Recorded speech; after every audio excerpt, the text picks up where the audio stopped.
This program is a production of the Panoply Network, a subsidiary of Pizza Plea Media.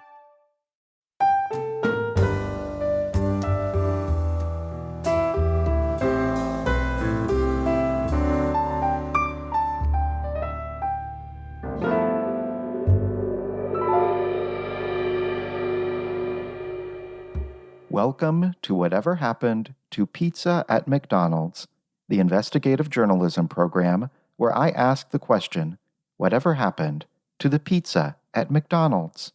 I'm your host, Brian Thompson. One of the biggest differences between my former home of Los Angeles, California, and my new home of New York, United States, New York, is the age of the average restaurant contained therein. In Los Angeles, almost no restaurants are over 3 years old, as that is about how long it takes for the cheap paint on their Instagram-ready murals to begin peeling off. In New York, the opposite is true. Most restaurants on the island of Manhattan in particular have been in business for well over a century. And for good reason. Their food is usually quite good for the price. According to legend, this is because its preparation involves the usage of New York tap water, which has a delicious flavor profile due to its unique combination of minerals, human runoff, and rat viscera. Recently, I had occasion to visit one such ancient restaurant, the Lexington Candy Shop.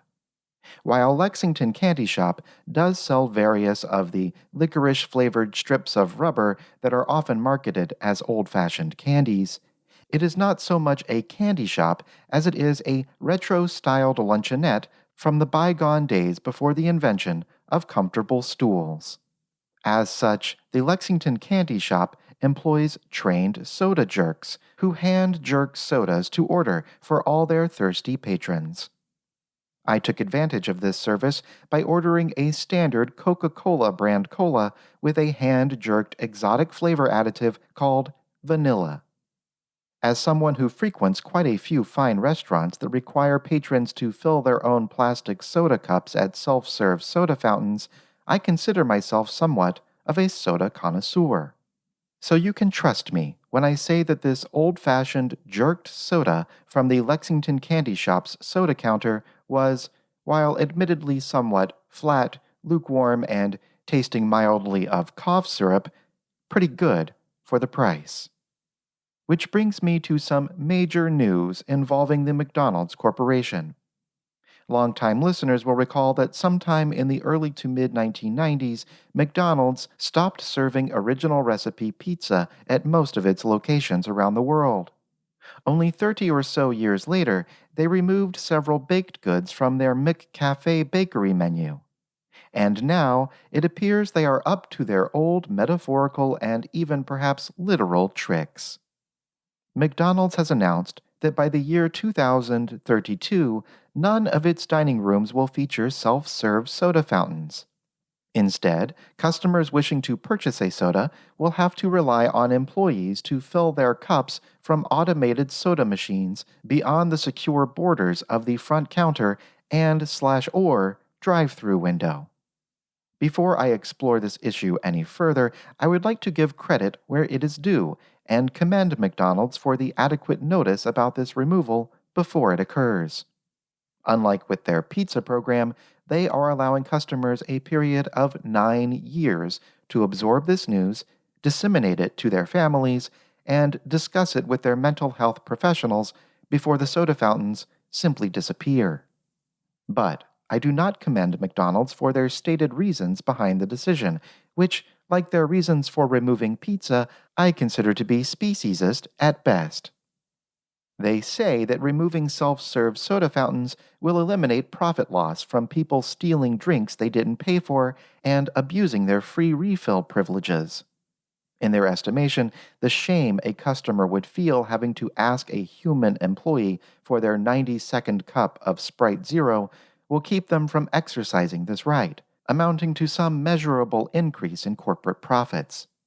They also claim self-serve soda fountains can be unhygienic, since many customers who do not necessarily want a refill of an entire cup of soda on their way out of the restaurant will simply wrap their lips around a nozzle and pump a squirt or two of their favorite drink directly into their mouths.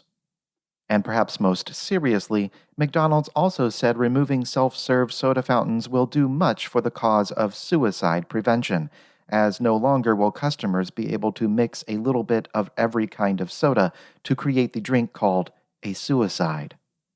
But the excuse I find the most problematic is that self-serve soda fountains must be removed because dining room attendance is steadily decreasing.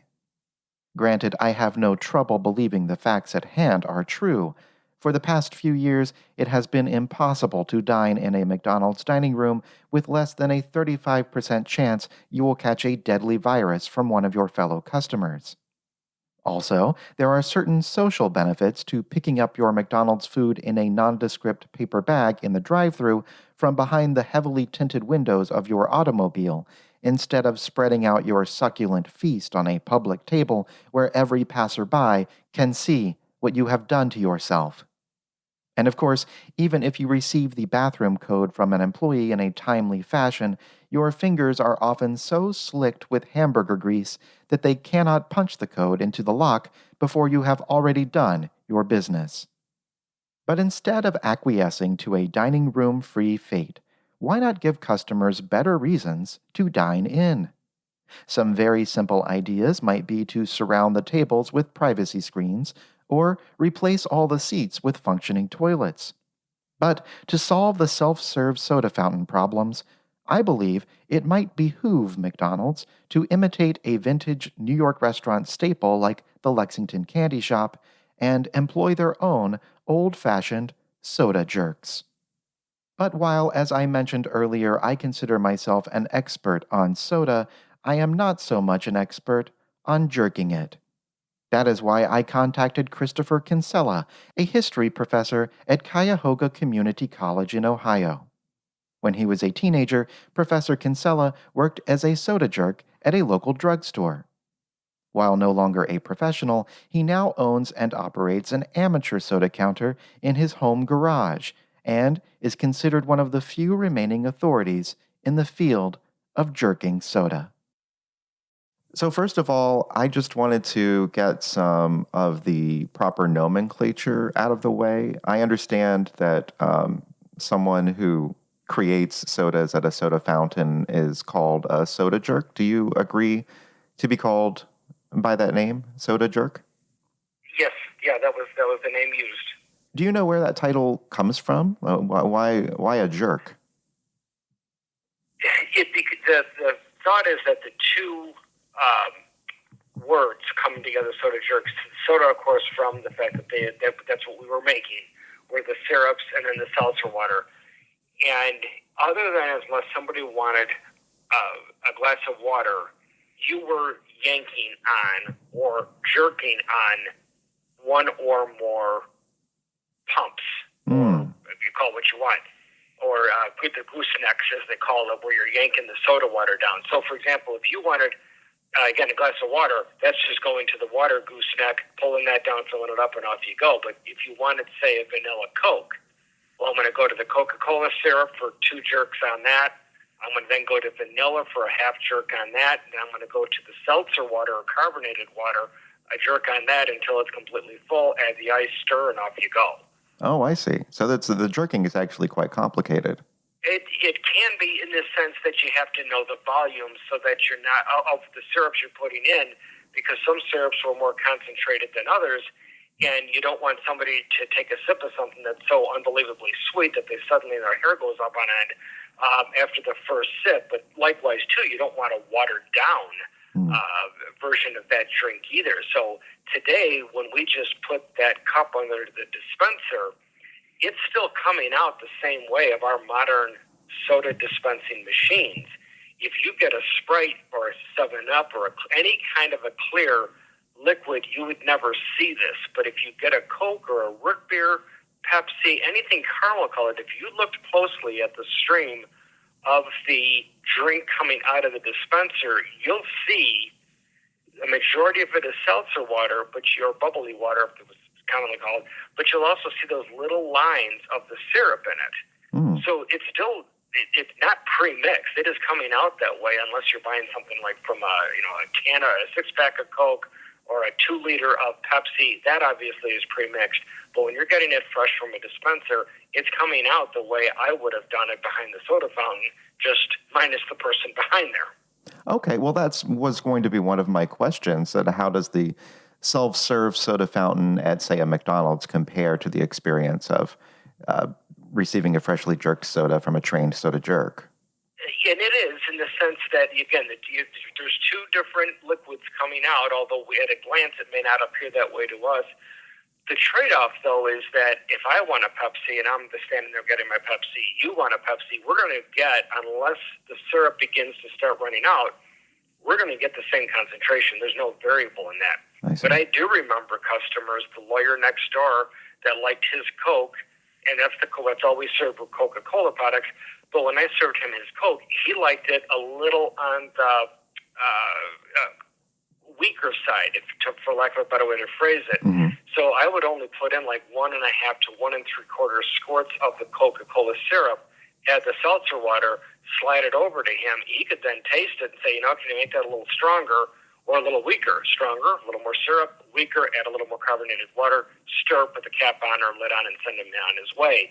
Whereas the barber down the street, he really liked his sweet, so that was like 2 1/4 that I would pump in there in order to make that a little bit of a stronger soda. And when people would have specific needs for their soda, would they just literally tell you exactly how they wanted it? Or was there some sort of a soda jerk slang or lingo, like in a diner when someone says that they want 2 eggs riding on a sidecar underneath a waterfall? There is. In fact, the story of my soda fountain and how I obtained it was put in the front page of 2 local newspapers. There was a gentleman, I believe is an attorney, lives somewhere in the greater Akron area, read the story, and practically had chills as he read the story because his father was a soda jerk. And it was unheard of for me at my age, and I just turned 50 a few months ago. And for me, even a 50-year-old man, to have worked behind a soda fountain is pretty hard to come by because, again, by the late 70s at the latest, almost all the soda fountains were yanked out of pharmacies across the nation. His father, however, was a soda jerk when they were mainstream. And he was given a book upon being hired that he was supposed to get familiar with. And the father loved the job so much, apparently, he never got rid of the book. Well, he died. His son didn't know what to do with this. The libraries didn't want it. I mean, this was published during World War II. He came across my story, did some digging, got my address, and I just opened up my mailbox one day to see this relatively thick envelope, and I opened it up, and there was his business card inside. We talked for a while, and that's how I got to know the backstory on it. So, yes, there's actually lingo that they had. That was never used with me, again, because by the time I'm becoming a soda jerk in 1987, you'd have to probably gone miles into other states before you'd find another pharmacy with a soda fountain behind there. And oftentimes, if you did, it was just used for storage. So I didn't have a vast majority of the customers that a traditional soda jerk would have. In fact, business was so slow that there were a group of regulars that in some cases became my second family. And that's what prompted me to write my manuscript about that World War II generation and the stories that I heard from them that as a teenager I didn't understand. But as I got older, their stories began to take on new meaning to me. The pandemic hits, and my wife suggested, hey, with all this downtime, why don't you put those stories you've told me and the kids over the years, why don't you just put those down before you forget them or something to that effect? Looking back, she's probably trying to occupy me and get rid of me because we're all stuck in the house together for so many months. But I did, and it turned out to be a roughly 60,000-word manuscript. I finished writing it in July of 2020, and not 2 or 3 weeks later, a friend sends me a picture of that soda fountain and says, hey, didn't you work behind something like this many years ago? Well, I blew the picture up, and I thought, no, I didn't work behind something like that. That was the exact soda fountain. I would know it anywhere. And that's what led me to eventually get the soda fountain back. Oh, so you have the original soda fountain that you worked at as a teen soda jerk. Yes. So is there any possibility that your manuscript of stories from jerk soda enthusiasts is going to be published? Or I'm certainly hoping it will. I've been marketing it out to agents, as it's not the first book I've written. I did write another book that was published called Chain of Deception. It's a political fiction thriller. This is my second one, and then there's a third one, which is a sequel to the first, called First Ransom.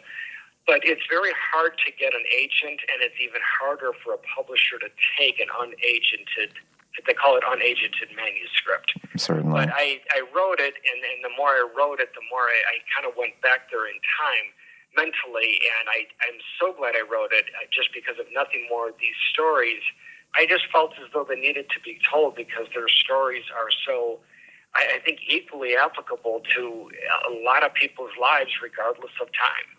I totally agree. I would be very interested in reading that book. So just getting back to the reason I called you, I just sort of wanted to get your expert advice. Like you said, there are very few professional soda jerks still in the world.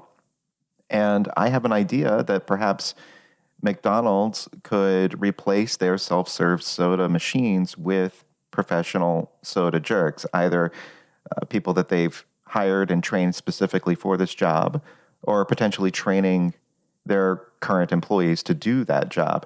Do you have any sort of insight into what potential metaphorical pitfalls may be involved in this plan? It will all come down to time, in my opinion, which in the business world, as they say, time is money.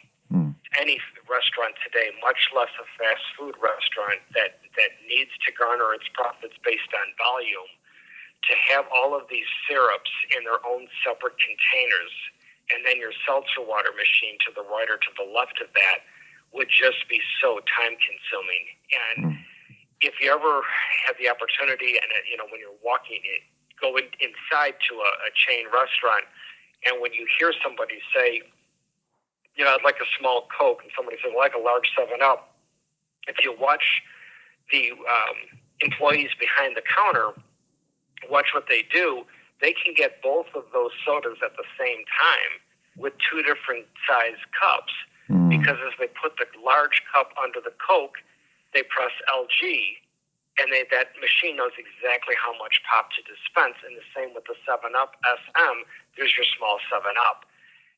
That kind of speed, I cannot see any chain restaurant or even individual restaurant ever going and stepping back from, to making it in a more cumbersome way that your average customer today probably would never even pay attention to, much less appreciate.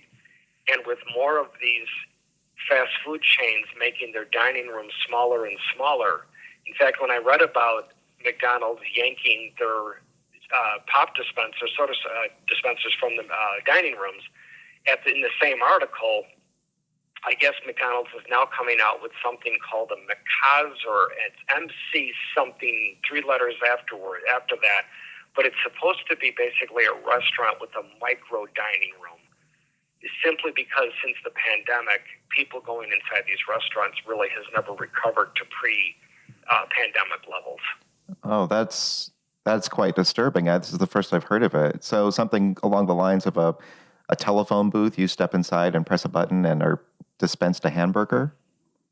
No, I think they'll still all be done behind the counter, but it's just these McDonald's are just going to be smaller and smaller dining rooms, and that being the leading restaurant chain in America, as it's been for decades, I wouldn't be surprised if other restaurants don't follow suit. In fact, I don't want to mention the name because I could be wrong, but I know a major hamburger retailer like McDonald's, I believe, has already started opening up new restaurants, but there's no dining room. It is for walk-up or drive-through only. There's nowhere to sit inside. So again, would they ever try to make those pops in a slower way? I can't see it. Well, that is quite sad to hear. It was like you said, people who would come into your drugstore to receive your hand-jerked sodas, there's a sort of communal experience going on there with people coming in, sitting down, sharing their stories. I'm sure there's something similar in the dining rooms of McDonald's. Well, and as a history professor, I can relate to that from the history of American restaurant retail. And in fact, when you called me back earlier today, I didn't take the call because I was at a 1950s diner that I've been going to for years, about a mile down from where I live, meeting up with basically the same guys for lunch. And you're right; it's getting harder and harder to find those places around. One of the reasons that I hope McDonald's brings back pizza is because I consider pizza to be sort of a communal food. It's a round shape that people are sort of forced to sit in a circle around and actually look at each other. If they do decide to follow my advice and hire or train their employees to become soda jerks, this will just create a very nice, comforting environment that's conducive to actual conversation and human connection. But I guess that leads me to my final question. So as I understand it, you worked as a soda jerk as a minor. You were a teenager. Is that correct? Correct. Yes, I was hired in 1987. I was 14 years old, and I worked there until I was 17. Okay. So McDonald's employs a lot of child labor. Do you think that they would have any sort of trouble training, say, a 15, 16-year-old to jerk soda, if that is indeed the path that they go down? I don't think so. I'm not knocking myself, but if I can learn it, I guess anybody could at that age. I definitely think it'd be something that could be easily taught. And I do think if at least one restaurant or restaurant chain brought that in, the uniqueness of that could draw customers in. But like anything else, once you've seen it once, and you don't mind waiting a little longer for your drink to be jerked or served, the novelty of that would probably wear off pretty quickly. And before you know it, the customers are going to be back to, come on, I'm in a hurry. Just give me my pop to the regular dispenser. I got to go. I don't know. But I do think it could be taught. And I think the novelty of it, if, again, one restaurant chain were to do it, who knows, could garner a following that might resurrect the idea once again. Or maybe somebody could do some sort of a mass re-education campaign to change human nature so that people do not value novelty as much as they do now. You're in Ohio, correct? Yes. How far are you from the town of Pomeroy, Ohio? Do you know? Are you familiar with the town? Spell that for me, please.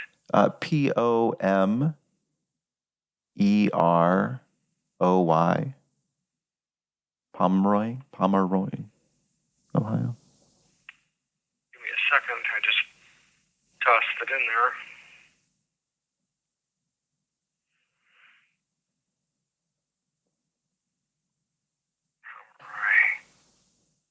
Village in Ohio.